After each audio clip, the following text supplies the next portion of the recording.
Fellas, okay, I hope you enjoyed the Godzilla -1 figure review.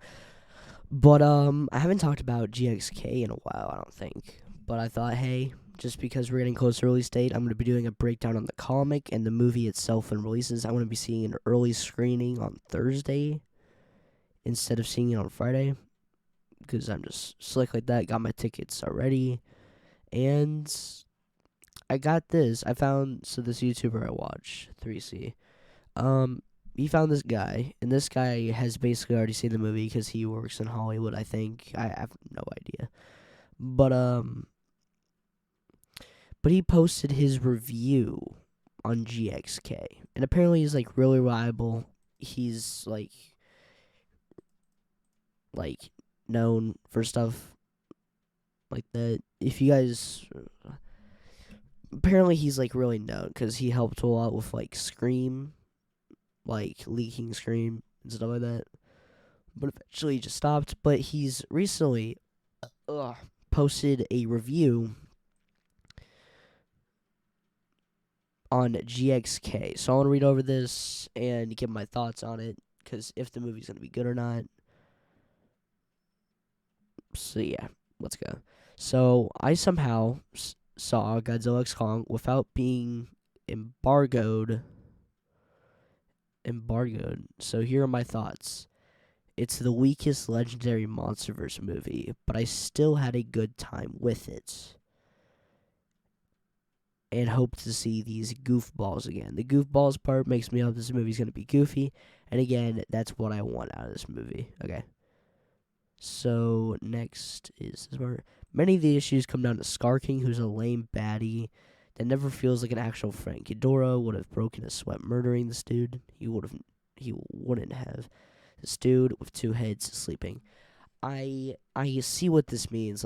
Skarking, he doesn't seem like a big enough threat for Godzilla and Kong to team up, but since we know Shimo's in the movie, it makes way more sense. But first, a bad guy for Kong alone, who's able to hold his own against Godzilla. I can say that as a Godzilla fan.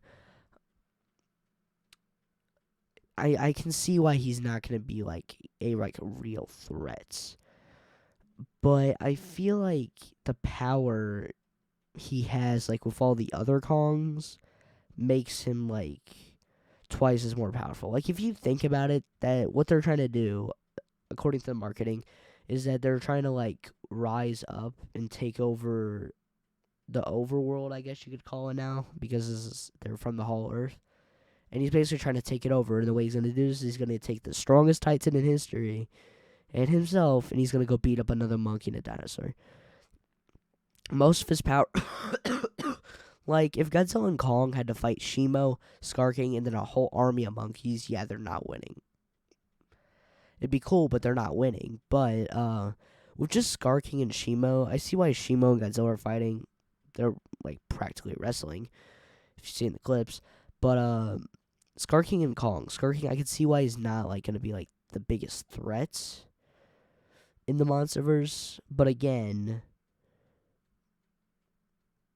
I think the big problem with Godzilla King of the Monsters is that it came too early, and it basically put this super high mark of where villains should be in the MonsterVerse. And I could see how Mechagodzilla was able to dunk on Godzilla so much in GXK or GVK, but that's because Godzilla was weakened, so they at least got an excuse for that. But again, this isn't Godzilla. We're talking about Kong right here, and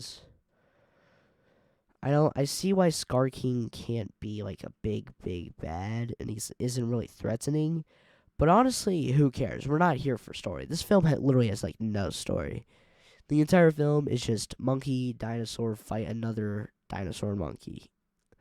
That's all I want, and that's what I'm gonna get. It also runs into a problem where it lacks big scale and big moments. There's a big Hollow Earth fight with a wonky gravity, and because the monsters are mostly by themselves, they may as well be 6 feet tall. Okay, so first up, let's go with scale. Gareth Edwards, I think he was the director for Godzilla 2014. I'm pretty sure it was Gareth Edwards. Yeah, he knows how to do scale. Like, this man, he knows how to do scale. Like, if you've seen Godzilla vs. Kong, the main thing I like about the movie is, like, the scaling and how Godzilla is able to seem ginormous. And I see what he I kind of see what he means. Like, Adam Wingard is not that good at doing scaling or, like, looking big.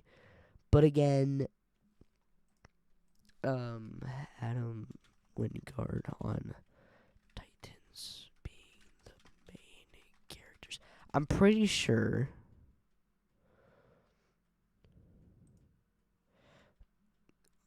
on Titan and Doug's Return. This is not what I want to see. I want to see something about have a buddy cop relationship. Yeah. How much time do the Titans take up in GXK? Because I heard somewhere that in GXK the monsters are basically the main characters. That we're mainly focusing on their story, and this time the human characters are more of the side characters, and they're just trailing along the story. And I don't think we need scale in these movies anymore. Like, I just want to see monsters fight. This film isn't about story. Ever since seeing Godzilla -1, I know for a fact that any movie that isn't from Toho at this point is going to be goofy. And do I care? No, because that's literally what I want. Showa is, like, one of the most, like, my favorite eras of the entire thing. But about this gravity fight, first up, I think that's the fight where, like, Godzilla rides Kong. No, the other way around. But, like, they're running down the thing. I can see what he means. But again, if you think about it in the universe of GXK, the Monsterverse, the Hollow Earth is basically the human realm for the Titans. Like, whatever we can do up here is what they can do down there. So they're able to run. Kong's able to ride Godzilla. They're able to book it down crazily. Like, they're able to do more human-like things. And in this universe, they're not mindless beasts, which is what Shimo seems to be. They're like super duper smart. I'm not joking.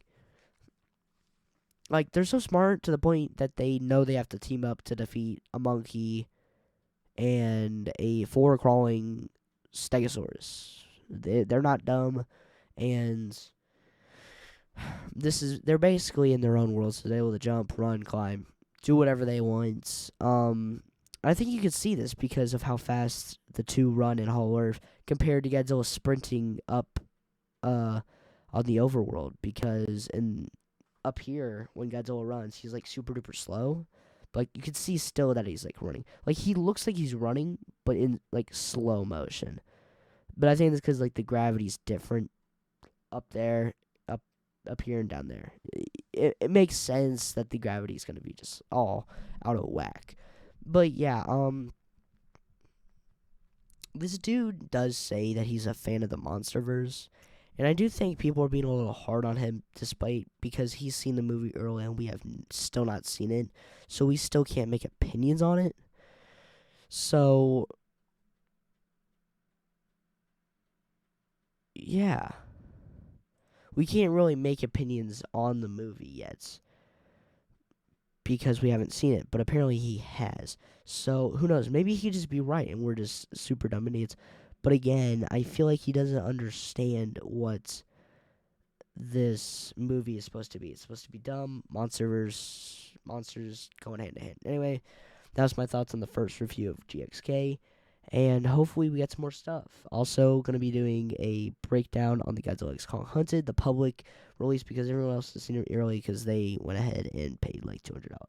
I don't have the money for